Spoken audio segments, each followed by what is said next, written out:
Hello प्यारे student, welcome once again. प्यारे बच्चों, इस वाले वीडियो में हम लोग एक्सरसाइज 4.3 का जो 6th नंबर का क्वेश्चन है इसे सॉल्व करेंगे। सिंपल सा क्वेश्चन है, बस दिख थोड़ा सा बड़ा रहा है। आइए रीड करते हैं।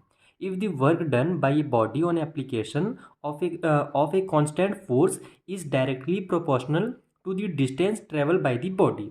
यानी क्या बोला जा रहा है कि जब कभी भी हम लोग किसी भी बॉडी पर क्या करते हैं, वर्क करते हैं, ठीक है, किसी भी एप्लीकेशन पर अगर अपन वर्क करते हैं तो उसमें जो हमारा फोर्स लगता है ना, वो क्या है, डायरेक्टली प्रोपोर्शनल है जितना वो डिस्टेंस ट्रेवल कर रहा है बॉडी उसके। इसका मतलब समझे क्या? नहीं समझे? रुको, मैं आपको इसको एग्जांपल के थ्रू समझाता हूँ डायरेक्ट। देखो क्या होता है कि जब ये जैसे ये रखा हुआ है, अब ये अभी तो यहाँ पर इसी तरीके से रखा रहेगा। अगर इसे मैं हिलाना चाहूँ, आगे बढ़ाना चाहूँ, तो मुझे क्या करना पड़ेगा? इसका अगर मैं डिस्टेंस इसको अगर ट्रैवल कराना चाहूँ तो इसमें फोर्स लगाना पड़ेगा। देखो मैं ऐसे भी ताकत लगा रहा हूँ, फोर्स लगा रहा हूँ, तब ये क्या हो रहा है, आगे बढ़ रहा है। तो मैं जितना ज़्यादा ताकत लगाऊंगा ये उतना ही आगे बढ़ेगा। डायरेक्ट प्रोपोर्शनल का मतलब क्या है कि मान लो अगर मैं फोर्स जो है 1 लगा रहा हूँ तो ये 2 सेंटीमीटर आगे बढ़ रहा है, तो मैं जब फोर्स 2 लगाऊंगा तो ये 4 सेंटीमीटर आगे बढ़ेगा। जब मैं फोर्स 3 लगाऊंगा तो ये 6 सेंटीमीटर आगे बढ़ेगा। यानी जैसे जैसे मेरा फोर्स बढ़ते चला जाएगा, इसका जो डिस्टेंस है वो भी बढ़ता चला जाएगा। इसको ही डायरेक्ट प्रोपोर्शनल कहा जाता है। तो वही चीज़ यहाँ पर बोला गया है कि कोई भी बॉडी है, मान लो यही चीज़ है, इस पर जब हम लोग फोर्स लगा रहे हैं तो क्या हो रहा है, जो हमारा फोर्स है और जो डिस्टेंस कवर कर रहा है, ठीक है, जैसे ये आगे बढ़ रहा है और ये मैंने फोर्स लगाया, तो ये दोनों चीज़ें जो हैं आपस में डायरेक्टली प्रोपोर्शनल्स हैं। अब इसको हटाते हैं, आगे क्या बोला जा रहा है, express this in the form of equation in two variables and draw the graph of the same. यानी कि आपको क्या करना है, पहले तो एक्सप्रेस करना है दोनों को, यानी ये जो हमारा ये चीज़ जो यहाँ पर बोली गई है इनको आपको क्या करना है, इक्वेशन के फॉर्म में एक्सप्रेस करना है। और इक्वेशन कैसा हो, हमारा टू वेरिएबल्स के साथ हो। एक वेरिएबल हमारा डिस्टेंस वाला हो जाएगा और दूसरा जो हमारा ये फोर्स वाला हो जाएगा। ठीक है, दो वेरिएबल यहाँ पर अपने को दे दिए गए हैं। अब क्या बोला जा रहा है आगे, taking the constant force as 5 unit, यानी कि जो कांस्टेंट फोर्स है ना वो 5 यूनिट है। अब ये क्या होता है कांस्टेंट फोर्स, ये भी मैं आपको कॉपी में समझाऊंगा। Also read from the graph the work done when the distance travel by the body is 2 units and 0 unit. यानी कि अपने को जब ग्राफ बन जाएगा ना तो उसमें से कुछ चीज़ें हमको और बतानी है कि अगर जो डिस्टेंस ट्रेवल 2 यूनिट करे तो उस कंडीशन में जो फोर्स होगा वो कितना होगा, साथ ही अगर हमारा जो डिस्टेंस ट्रेवल है वो 0 यूनिट हो तब फिर हमारे पास जो होगा वो फोर्स कितना होगा। ठीक है, यही बोला था ना, also read from the graph the work done, यानी वर्क डन कितना होगा, सॉरी फोर्स नहीं पूछा है, कि वर्क डन जो हो रहा है वो कितना हो रहा है जब यहाँ पर इतना डिस्टेंस ट्रेवल कर रहा है बॉडी। ठीक है, ये ट्रेवल किया और ये ट्रेवल किया, तो ये वर्क डन क्या होता है, कांस्टेंट फोर्स क्या होता है, आइए मैं आपको कॉपी में इसको समझा देता हूँ।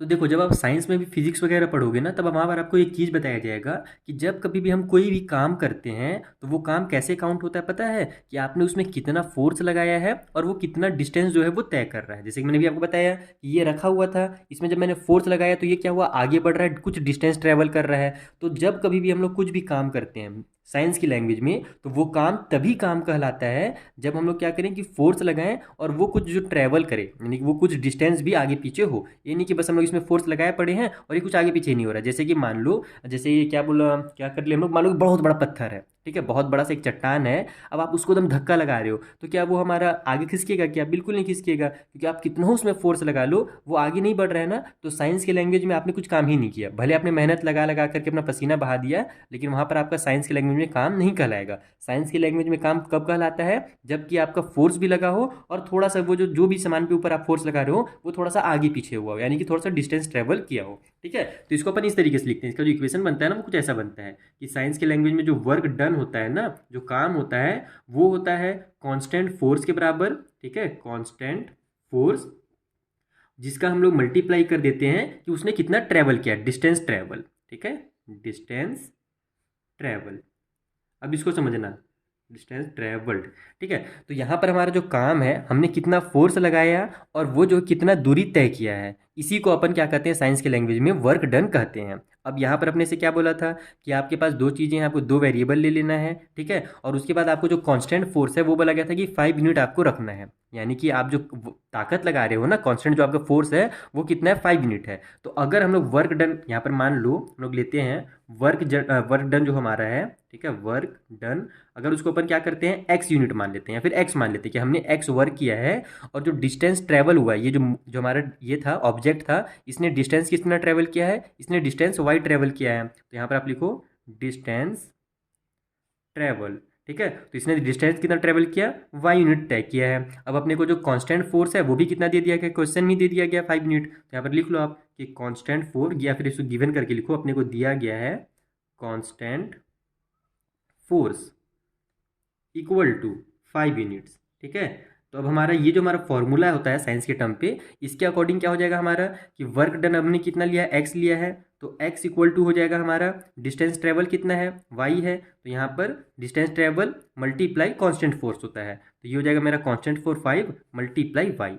तो यहाँ पर आपका हो जाएगा x इक्वल टू 5y। इस तरीके से आपका एक इक्वेशन बन गया। आप चाहो तो इसको अपोजिट भी कर सकते हो, यानी वर्क डन को y मान लो, डिस्टेंस जो ट्रेवल कर रहा है उसको x मान लो, आप इसको ABCD भी मान सकते हो, कुछ भी आप अल्फ़ाबेट का कोई भी वर्ड यूज़ कर सकते हो, ऐसे ही बनाओगे तो भी चलेगा। ठीक है, तो यहाँ से हमारा ये क्या हो गया, एक तरह से इक्वेशन बन गया। इक्वेशन बनाने के लिए हमने क्या किया, जो मैथ का हमारा साइंस का जो फॉर्मूला है वो हमने यूज़ किया। अब हम जानते हैं कि अपने को अगर इसको ग्राफ पेपर में प्लॉट करना है तो x और y की कुछ वैल्यू होने चाहिए। तो अगर हम लोग x का वैल्यू 1 रखते हैं तो देन उस कंडीशन में y का वैल्यू कितना हो जाएगा, या फिर हम लोग यहाँ पर ना y का ही वैल्यू रख लेते हैं, x तो हमारा इक्वल की साइड है, तो हम लोग क्या करेंगे, y का वैल्यू अगर 1 रखेंगे तो x इक्वल टू 5 हो जाएगा। तो इस तरीके से आप रखो कि इफ़ y इक्वल टू 1, जरूरी नहीं कि आप x की वैल्यू रखो, मैंने चीज़ आपको हमेशा समझाई कि आपको रटना नहीं है, यानी कि सर ने x बता दिया तो हम भी x ही का वैल्यू रखेंगे और y का दूसरा वैल्यू निकालेंगे। आप यहाँ से देखो सिंपल है हमारा, अगर हम लोग y का वैल्यू कुछ भी ले लेते हैं तो x इक्वल टू सिंपली हमारा आंसर आ जाएगा, तो वो आसान है। या फिर यहाँ पर मैं अगर x का वैल्यू 1 रखूंगा तो फिर ये मेरे को 5 को इधर ट्रांसफर करना पड़ेगा, तो 1/5 आ जाएगा, तो वो सब उल्टा सीधा हो जाएगा। इसलिए आपको क्या करना है, सिंपल बनाना है काम।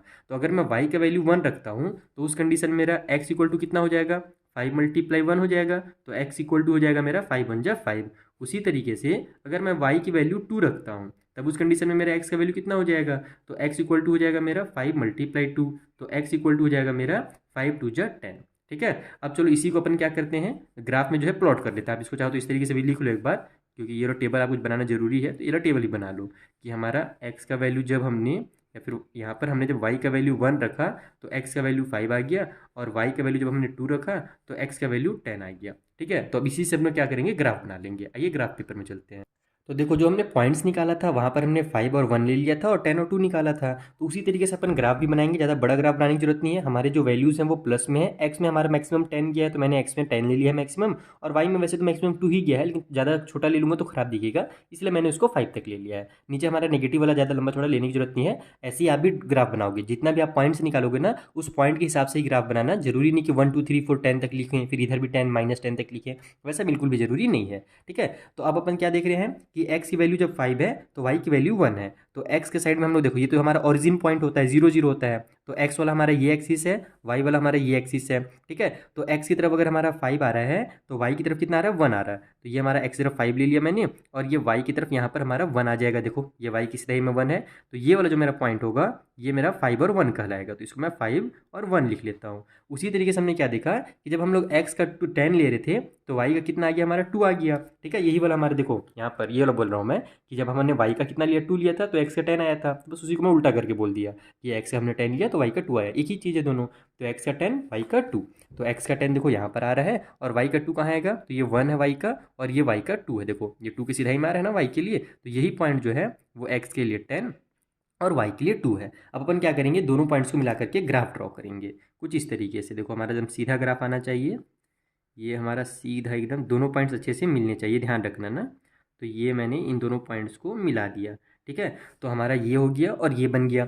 अब हमसे 2 क्वेश्चन पूछे थे, ये तो हमारा ग्राफ ड्रॉ हो गया। अब अपने से 2 क्वेश्चन यहाँ पर क्या पूछे थे कि आप ये बताइए, कहाँ गया हमारा बुक, एक सेकेंड।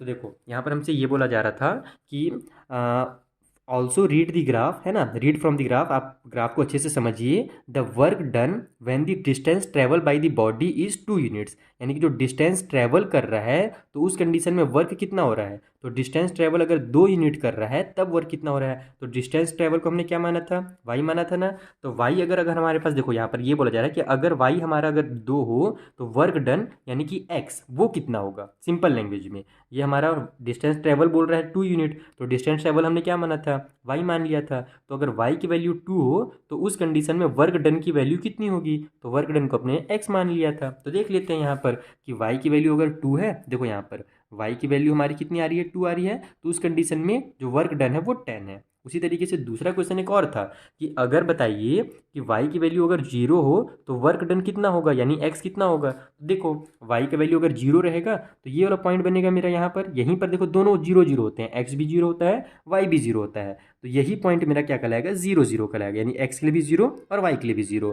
तो y की वैल्यू अगर 0 होगी तो x की वैल्यू भी 0 ही होगी। आप चाहो तो उसको निकाल करके भी देख सकते हो। तो इसमें आप सिंपल लिख दोगे कि यहाँ पर आप ये जो हमारा जहाँ पर हमने सॉल्व किया है ना ये वाला, इसमें पहला पॉइंट डाल के दे दो आप कि इफ़ डिस्टेंस ट्रेवल, अगर हमारा जो डिस्टेंस है वो ट्रेवल किया जा रहा है, ट्रेवल इक्वल टू कितना बोला था, 2 यूनिट बोला गया था ना, हाँ, तो 2 यूनिट, अगर डिस्टेंस ट्रेवल 2 यूनिट्स है देन जो हमारा वर्क डन है, वर्क डन यानी कि जो एक्स की वैल्यू है वो निकल रही है 10 यूनिट्स। सिंपल, यूनिट्स में आपको यहाँ पर बताना है, सेंटीमीटर वगैरह नहीं बताना है। उसी तरीके से सेकंड बोला था कि अगर 0 0 रहता तब कितना होगा, तो सेम लिख दो आप कि if distance travel equal to 0 unit, अगर डिस्टेंस हमारा 0 यूनिट्स होगा तो फिर हमारे पास जो वर्क डन होगा ना वो कितना हो जाएगा, वो भी हमारा 0 यूनिट हो जाएगा, जैसे कि हमने भी ग्राफ में देख लिया। तो बस यही चीज़ आपको बताना था। और यहाँ पर इसमें कंफ्यूज मत होना कि आपने अगर इस डिस्टेंस ट्रेवल को x माना है तो यानी सॉरी डिस्टेंस ट्रेवल को अगर हमने y लिया है यहाँ पर तो हमारा जो वर्क डन होगा वो हमने x लिया था। तो बस आपको वही चीज़ करना है